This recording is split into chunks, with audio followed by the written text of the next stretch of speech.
And now it begins.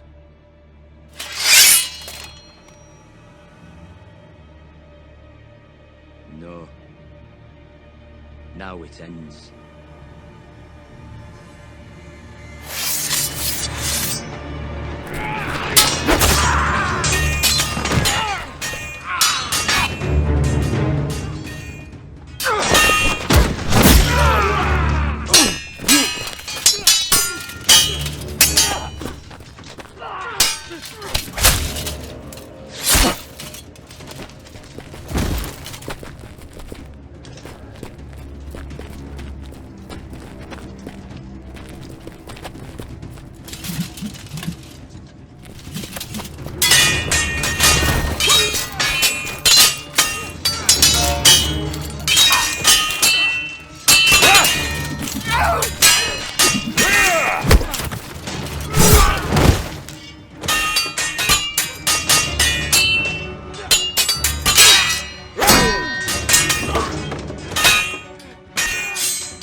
Better than my father.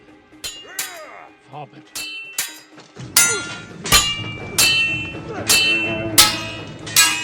My father beat him. Did he? No, he did. Heard the story 1,000 times.